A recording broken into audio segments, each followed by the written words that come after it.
Our job begins where most advisors stop. Saving money is great, but how do you spend it without risk in retirement? Welcome to Every Day is Saturday with Brad Gatto and Matt Stahl, partners and private wealth managers at Fiat Wealth Management. In this podcast, we aim to broaden your knowledge about the financial world we live in today and make the boring and complex financial decisions fun, informative, and educational. Join us on this journey where Brad and Matt will explore different strategies on how to spend your money without guilt and have peace of mind knowing you are spending it the optimal way in retirement. You found them.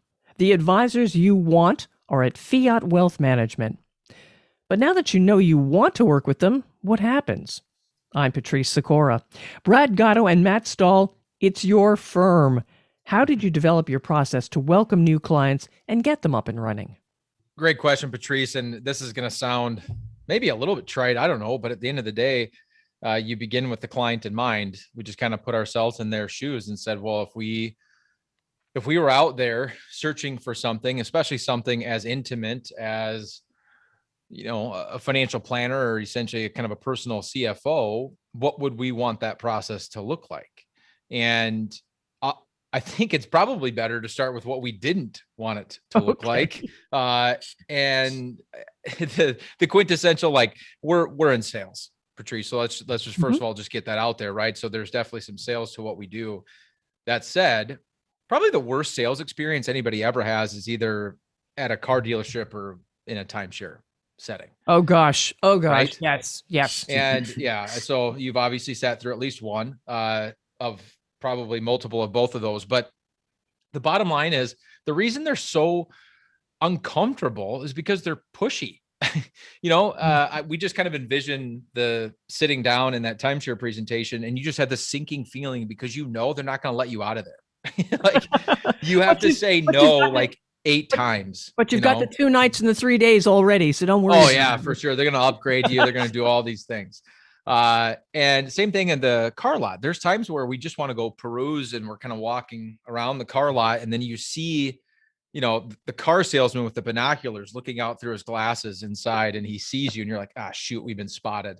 And you just get like this negative feeling when they start to walk towards you and you just want to leave.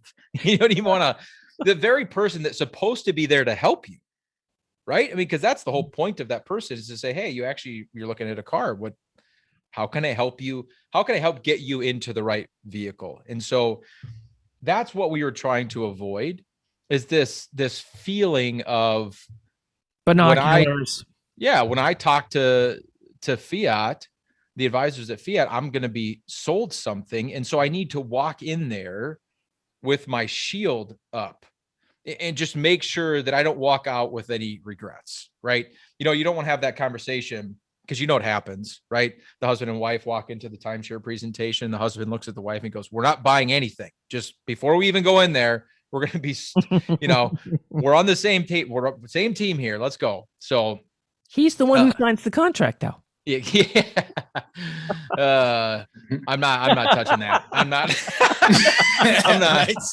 I'm not going there. I see what you're trying to make me do. And I'm not doing it. Move on, please. Move on. So one of the first things we wanted to do, Patrice, was find a way to make it comfortable. And the best way to make it comfortable is to make it about them and to make it be what it should be in the first place, which is in essence, just an opportunity early on in our process to get acquainted, to figure out who they are as people, what outcomes they want, and what they're looking for. Because at the end of the day, I might not even be able to help them. I don't know what they want, and we're specialists. I think we're not general practitioners, and so quite frankly, not everybody's right for our firm. But we really built our process around this idea of cadence. So it's a slower cadence than a normal quote unquote sales cycle would be, to use that terminology, but also just around this idea of education and educate them first and give them all the education they need to make whatever decisions it is that they're trying to make. And armed with that education, Patrice, that the standard sales guy is worried, well, like if I just give them all the education, all the information, they might leave and do it without me. So they try to keep a bunch of things behind paywalls, so to speak, so that they don't have to do that. We just don't. we just educate, we take our time, make sure that we get to know them, and have built our process around kind of that concept. And whatever may be. How many meetings do you have with people? Well, it can really depend. First of all, let's straighten that out there, though. Yes. Because we don't have meetings in our office. We have visits.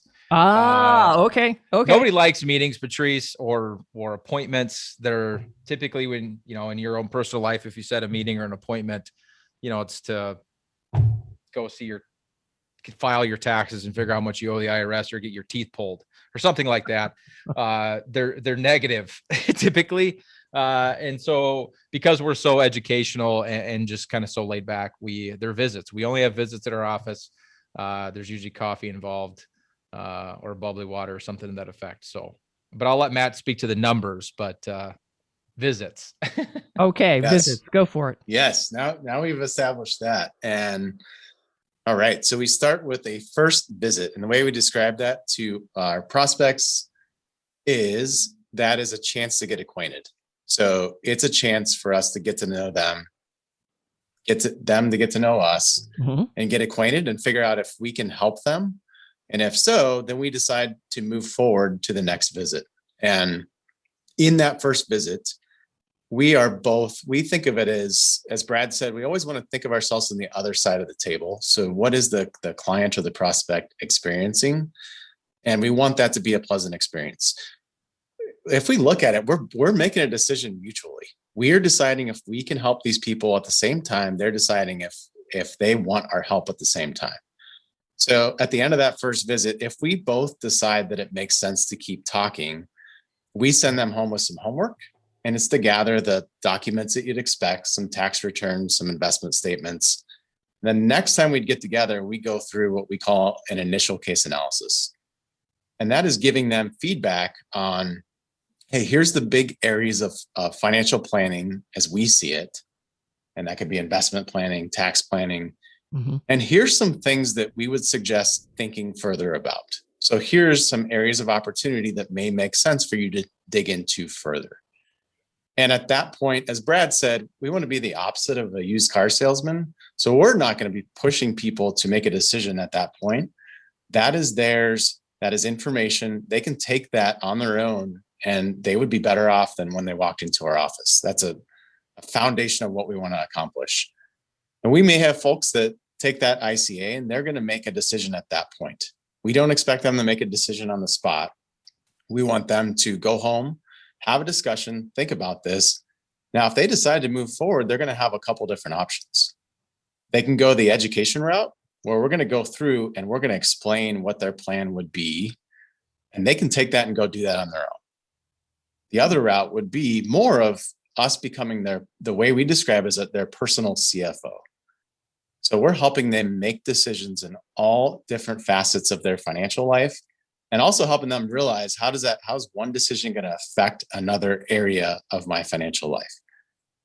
Depending on which direction they go, the next time we get together, this is where it really throws people off. We've been talking about numbers up to this point.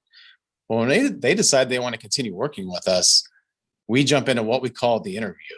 And this is a handful of questions that are not necessarily related to numbers. It's going to be related to, who are these people? What do they value? What's important to them? What keeps them up at night? That is where we have a lot of people tell us that we've asked them questions that they've never been asked before. And certainly not by a financial advisor or anyone in the financial world. I was just going to say, that sounds rather unique for the industry. It does. Digging into that, we feel that we're not really going to be able to help these people unless we have the qualitative side of things along with the quantitative. It doesn't matter if we put together the best plan on paper. If it's not accomplishing what these people want for their peace of mind, it doesn't really matter. So that side of things is going to be just as important. And we use the language often. We are figuring out together if this makes sense to move forward. And I always describe it as it's a two-way bridge. And we want to meet the clients halfway on that bridge. And to know if it makes sense to keep talking, it's required to have that qualitative conversation. So you're talking at least 4 visits, as you say, before you even get down to the nitty-gritty of what they want and trying to mesh everything together. At least we, after the interview, we then move into what we call rules of the game. So that is going through concepts. We talk a lot about, there's so much knowledge and information out there, but there's a big lack of wisdom. So you can jump on the internet and you can search up anything you want, and you can find information to please any opinion you want to look at.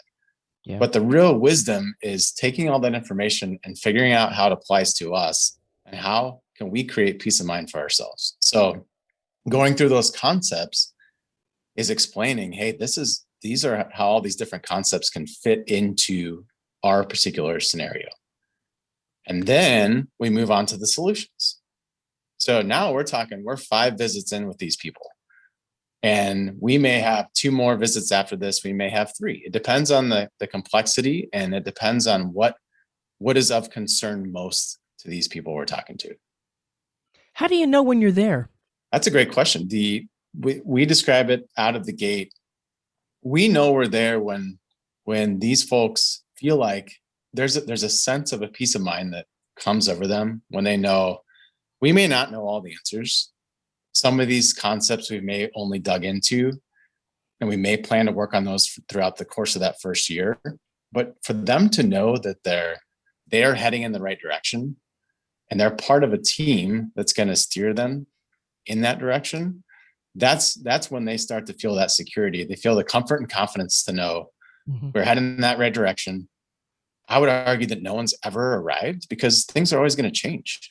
But it's knowing that you have someone you can count on to guide you through each of those changes. Very true. Very true. Well, and I think it's worth adding there, Patrice, that sure, we have kind of a cadence or agendas built out just to try to help things along and to add some structure to this idea or concept of working with somebody to kind of build out this picture of what you're after, and then trying to educate you on how to build what it is that you want. But at the end of the day, the amount of time and energy that's going to take is going to be different for every prospective client. And quite frankly, it's not about our agenda at the end of the day and what we're trying to get accomplished and how fast we can get somebody through our quote unquote sales cycle or anything else like that. I mean, Matt and I don't get into these relationships with any sort of temporary thought process, right? The idea or concept here is that we're going to be working together for the rest of their lives or our lives or whatever that looks like. And so what's the rush, right? If that's what we're after, then we don't need to have this speed on the front end. That's pretty typical of most sales type environments. We just don't have it. It's a very interesting idea, taking your time at the front end because you're going to be together for a long time. At least both you will, yeah. Well, and you only get one shot at it. The analogy I like to use is like building a home, right? You can go buy a prefab home where you have no decisions to make and, it's just kind of there. And it's not maybe exactly what you wanted, but it checks some boxes. And so you just kind of settle and you're like, whatever, it's good enough, right? Or you can go the complete custom route. Now, that takes a lot longer, a lot more visits, a lot more time, a lot more energy. And you may not have the patience for it. But at the end of the day, you're going to get exactly what you want. And so Matt made the comment, we're not for everybody. And quite frankly, we're not for the people that want the prefab. And that doesn't make them bad or us bad or good at all. It's just, we're not for everybody. And so if you just kind of want that 1 to 2 visits, I'm going to give you a couple of statements of what I got going on and you just do something with it. That's not who we are. We're the complete custom home builder that's going to sit down and take a ton of time up front to figure out exactly what type of home you're looking for, what you want the home to do for you, and try to ask questions that you hadn't even thought about asking yourself, so that it can open your mind to the possibility that there's maybe more you could do with your home that you didn't even know you could do. Maybe there's limitations to some of your ideas of what you wanted in your home that aren't going to work out the way that you thought they were going to work out. But having all these conversations up front and then walking through multiple set of blueprints in a collaborative effort with the client so that they can take the red pen to it as many times as need be. Because the last thing I want to do is start digging without both sides feeling fully confident when this thing's done. We're going to stand back and look at it and be like, yeah, that's exactly what we wanted. That's a great analogy, Brad. Absolutely great. And how many people do you come in contact with? They sit down with you, they start working with you, and then they say, I didn't realize it was so hard. If we get accused of anything, Patrice, it's of being very slow. I joke with prospective clients all the time when they first kind of engage with the firm and just tell them, look, it's an arduous process, but we're not in a hurry, and we'd encourage you not to be in a hurry either. Like I said before, you get one shot at this thing. And so we're going to take our time, and we're going to make sure that you feel really, really good and confident, because nobody, when you ask them to paint a picture, Patrice, of their financial life from today forward, whether that's I'm nearing retirement, I'm in retirement, or I'm still in my working years, kind of in the middle of them. And like, nobody looks at next week, next month, next year, 5 years, 10 years, and describes what they want out of their life financially with words like stress, anxiety, unknowns, right? That's not part of the plan. And so in order to get rid of those things, we have to spend that much time knowing what they want personally, because at the end of the day, you get to the end of a financial solution like, hey, my mutual fund can beat up your mutual fund. Well, who cares if that has nothing to do with what the client is after? Right. So we do get accused of being very slow, but ultimately, I think maybe we should be asking this question more often, but I think most people are extremely happy once we kind of get through that upfront process to get those blueprints exactly how they need to be. Well, that's a great segue into the fact that, okay, here we're talking about how you welcome people into the firm. It takes the visits to really get to know them, to get them set up properly. What about a client who's been with you for a longer period of time? How do you keep them fresh? That's a great question. We want to ensure that it's clear that this is not a one and done thing. There's no such thing as writing out a financial plan and having everything. The one thing I always say to people when we are looking at a spreadsheet or any of the softwares that we'll use, the one thing we can guarantee is nothing's going to work out exactly as what we see on this paper. There's too many unpredictable factors in this. What we do know is, are we heading in the right direction with all the information we have on hand right now? And are we also adaptable to know when tax law changes or different economic conditions change, that we have the opportunity to adapt to that and the ability to at the same time? So in looking at that, when we talk about the beginning of building a house, or think of the initial processes, we're building a home from scratch, we're building a custom home, or we're doing a massive renovation. Well, moving forward, it's much more maintenance. So what we want to do is provide a community feeling for our clients moving forward, and also education ongoing. There's no way that we're going to cover everything, even in those 5 to 8 visits up front. There's so much information out there, and there's so many different topics that we're digging into. We could be sitting down with someone in our office and they're nodding their head the whole time when we're going through estate planning. And then we realize the next time we get together with them and say, remember what we talked about? They'll be completely honest and say, I do not remember any of that. So some of this stuff. To be fair, right? Like Patrice, I don't know if you've had the wonderful experience of building your own home. There's a tiny bit of sarcasm there in my voice, but I remember being handed the keys and they're like, okay, we need to do the walkthrough of your home now. And they spent an hour and a half educating me on how to take care of the home. Everything from the simple things of like how to change a furnace filter all the way to more complex things. And I just remember thinking, this isn't what I signed up for. Like, I don't want to do any of this stuff. It's a brand new house. I just want it to work, right? I just want to be able to live here and not have to worry that any of this stuff needs to be done. And for whatever reason, my ignorance is probably a big piece of it. I just assume, well, it's a brand new home, we'll hardly have to do anything. Well, a lot of those things have nothing to do with the age of the house. It's just Right. it's just part and parcel of being a homeowner. And so it's this, but also by the time those things come around, you remember thinking, gosh, I remember a year Something that ago happened. when he told me I was supposed to do something or push some button somewhere or take some filter out, and I don't remember any of it. And so then you find yourself back at the education wheel trying to figure out what it was that you were supposed to be doing. And so again, with that in mind, we've just tried to build a culture where we're giving constant education and giving opportunities to our Fiat family, as we like to call them, to engage with us in an educational format. Because at the end of the day, we're not living their lives, right? We may know them extremely well and on a personal level, and we know them, I would argue, on a very intimate level, because finances are a pretty private thing, but I still don't know their day to day. We don't know what's going on in their life. And to Matt's point, I mean, Patrice, how many times in life do you put a plan together and then look back on that plan a year later or 5 years later, and you're still on plan A? Yeah. Right? You're usually much deeper into the alphabet at that point, as far as what plan you're on. And so we want our clients to be able to engage with us whenever it makes sense. Why is process so important to the identity of your firm? I mean, this question, admittedly, you gave this question to me, and I think it's fascinating. Why, how does it tie into the identity of Fiat Wealth Management? Yeah, I would say it does come down to the client experience. It is, if we know what the expectations are on each side of the table, then both of us know when we are moving towards the solutions that we mutually want to solve.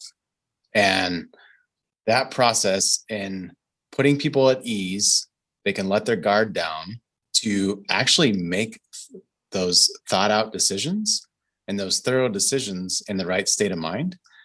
That's part of the whole process. So how do we put everyone at ease so there's not that tension where we can actually make rational decisions, knowing what's best for us long term? That's a piece of it. I'm also an engineer by heart. And so part of that spills over into the process piece, and anything that's inefficient will just drive me up the wall. So that's my selfish plug on that side of things. So it is for anyone, process and systems are what are going to help them get to where they want to go. So as part of an identity, we want that client experience to be pleasant and for them to know what to expect moving forward. Where did you get the inspiration for this? Because this is not the norm in the industry. Yeah, I spoke to it a little bit earlier, just around the conversation Matt and I had around what we would want if we were on their side of the table, which I think in any sales environment, Patrice, should be happening a lot more often, right? The sales guy saying, okay, if I'm not on my side of the table and I'm on their side, what's going to drive a positive experience? But I also had the unique opportunity of being on a different side of this financial services business for 9 years, where instead of interacting directly with clients on my own and being a financial advisor, I was on another side of the business where instead of working directly with clients, I was working with other advisors. Okay. And so for 9 years, Patrice, I was on the road a lot of the weeks out of the year, meeting with independent advisors across the country. A lot of miles on airplanes, a lot of time in hotels. And I got to see a lot of different advisors, their processes, the way that they interact with their clients. And quite frankly, I felt like kind of studying for this future exam of if you were ever going to have your own processes. Well, here I found a lot more of what I didn't want to do, what I wouldn't take away. And I was talking to Matt the whole time through all 9 of those years that I was doing that, and constantly telling him, hey, I saw an advisor do this and I thought it was wonderful. And, it's something you should be thinking about. Or I saw this, definitely don't do that. That's a terrible idea. That kind of deal. But so some of it just had to do with Matt and I having the frank conversation of, if we're them, what do we want? But then the other piece of it was just this unique opportunity to go be in my peer's office for almost a decade. and not just in Minnesota, not, just all over the continental United States, and almost all 50 states. I've sat in offices with independent advisors to see what they're doing. I think what else is important is that a lot of our inspiration also comes from outside of our industry. And so to look other directions to see what are people in other industries doing to make people feel special. And when we have someone come into our office, we talked about culture. We want to create that culture and that atmosphere where it just makes people feel good. And when they leave our office, we want them to be in a better mood when they arrived. And so that is all morphed into this and taken from other industries. What are those things that we can make that feel really special? I love that, feeling special. Yeah, definitely. Well, guys, how can listeners reach you if they'd like to feel special? The easiest way to get a hold of us is our website. It's got all of our contact information on there. Each individual advisor's contact information, just the firm's general contact information. The website is fiatwm.com, fiatwm.com. That's going to be the easiest way to get a hold of us. All right. That's Matt Stahl and Brad Gatto of Fiat Wealth Management. And this is their podcast, Every Day is Saturday. Subscribe so you don't miss an episode, and share with friends and colleagues. They'll be a little annoyed if you don't do that. I'm Patrice Sikora, and let's talk again later. Thank you for listening to Every Day is Saturday. Click the subscribe button below to be notified when new episodes become available. The information covered and posted represents the views and opinions of the guest and does not necessarily represent the views or opinions of Fiat Wealth Management or Foundation's investment advisors. The content has been made available for informational and educational purposes only. The content is not intended to be a substitute for professional investing advice. Always seek the advice of your financial advisor or other qualified financial service provider with any questions you may have regarding your investment planning.